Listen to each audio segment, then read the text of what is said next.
Over the past few months, we have been talking about some of the renovated properties within the city of Hickory. And this month is no different. We are at the Piedmont Wagon building, which is now home to CornerStone United, which is the headquarters for this company. And the historic part of this building is this building, Piedmont Wagon, is the first historic manufacturing facility, and it has been renovated. We are going to be talking to Mick Berry, the city manager, as well as Richard Schwartzel, the CEO. So Mick, we've been talking for the past few months about a lot of the renovated properties for the city of Hickory, and we are now in the most historic manufacturing property for the city in the Piedmont Wagon building. So talk to us a little bit about the overall plans for the city, how this renovation fits into what we're doing in the future, as well as Innovate Catawba and the renovating spaces plans. Great, yeah, thanks Dana. So most everybody's been able to see the great historic mill renovations that are taking place along Lenore-Ryan Boulevard because of the heavy traffic count. But we keep talking to people about, hey, don't forget about the Piedmont Wagon building, which kind of sits completely on the other end of town.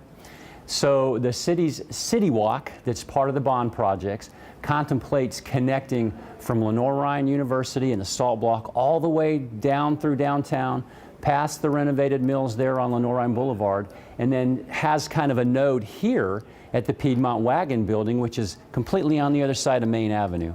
What is also really cool is that those renovations on Lenore-Ryan Boulevard have more of an entertainment component to it, as well as the office space in Moretz Mill.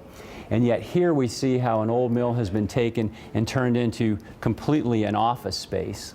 And we're really appreciative of Richard Schwartzel, his incredible vision with CornerStone and taking this building. In terms of how all this fits together, obviously the city is very interested in the renovations of these buildings, growing our tax base, growing the job opportunities, which is great, but also restoring these historic spaces creates really part of the character and maintains the history and character of the city. Now, you mentioned, Dana, the Innovate Catawba program. So everybody knows about Hickory's bonds, and that's been exciting and great, but it really dovetails nicely with an initiative that's going on all over the whole county called Innovate Catawba. And there is a special work group of primarily business people who are working on this thing called Reinventing Spaces. And what that's all about is figuring out how can the city, the county, how can the governmental bodies work together with the local businesses, again, to renovate these old places, to maintain our history, and to create tax base and job opportunities. So Mick, how is this building key to the City Walk and River Walk that the city is planning? So the City Walk obviously goes from Lenore-Ryan Boulevard down through downtown and has the opportunity, following the railroad tracks, actually at this facility to make the turn and to go all the way to the lake. So we really have the opportunity to connect the River Walk and the City Walk and have this great greenway that really loops the city. Now, City Council was just in a planning retreat in downtown Raleigh and met with staff from the City of Raleigh and learned about how critical the hundreds of miles of greenways in and around Raleigh have been to development there, and we see the opportunity to mirror that here in Hickory. Well, wonderful, and we're going to be talking to Richard Schwartzel, the CEO of CornerStone United, here in a minute, and it's nice to know that his property now ties nicely in with those plans. So thank you, Mick. So we are standing in this amazing building called Piedmont Wagon, now the home of CornerStone United, and you are a visionary, as others have been with Moretz Mill and Holler Mills. What made you come to this place, and what is the history of how you got to here? Tell us a little bit about that. Well, when we were looking for buildings, we were looking for a wide open space, and we looked at some different metal buildings that we could upfit, and they just didn't have the personality. They were just a little bit sterile when we walked in. When we first came in this building, now it wasn't quite as open and airy as it is today. All of the windows were bricked up, and it was kind of dark and dank, but it still had, it had a vibe to it. It just had a feel that just kind of spoke to us and said, you know, with the business that we're in, we were looking for a place that we could put a lot of workstations and kind of keep the environment wide open. And as you look around, you see how we built the workstations. We put the wavy glass that is original back to the period time, but we built that into the workstation so that when you stand at one end of the building, you can still see and you still have a very, very open feel.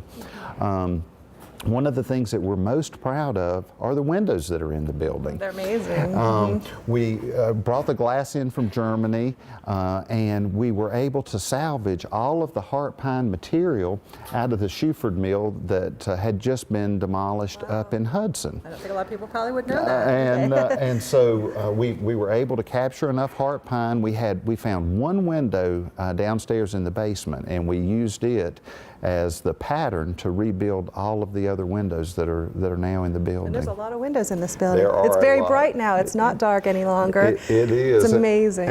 And the cupolas that you see up on the roof, you got to keep in mind the building was built prior to electricity, so they put cupolas in the roof to let the light into the attic.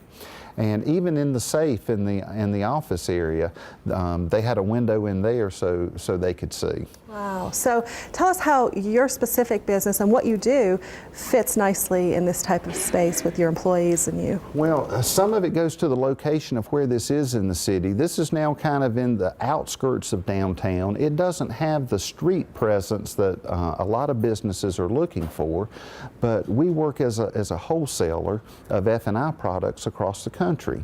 And so street presence is not something that's critical to us. We were really looking for parking, and the way the building is laid out, we have parking all the way around the building.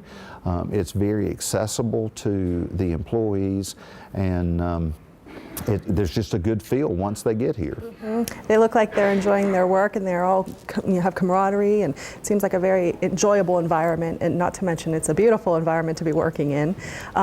So how long did this process take from the beginning when you decided till opening day?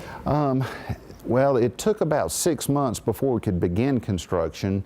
We first had some estimates that kind of put it out of reach, and we had to go back and value engineer some things, and we did our research. Now, one of the great things, the city had received a grant a few years ago to test for brownfields, and they had already done the phase 1 and phase 2, and so we felt very secure about contaminants and what was not here at this site. That's great.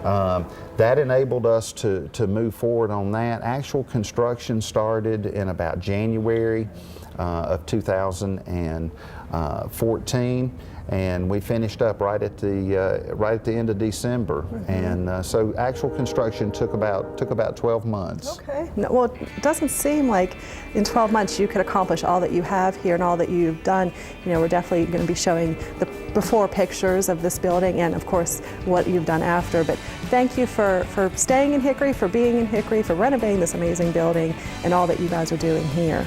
Thank you. You're welcome. You know, stay tuned in the next couple months. We're going to be talking about Lyerly Mill and Transportation Insight taking that building.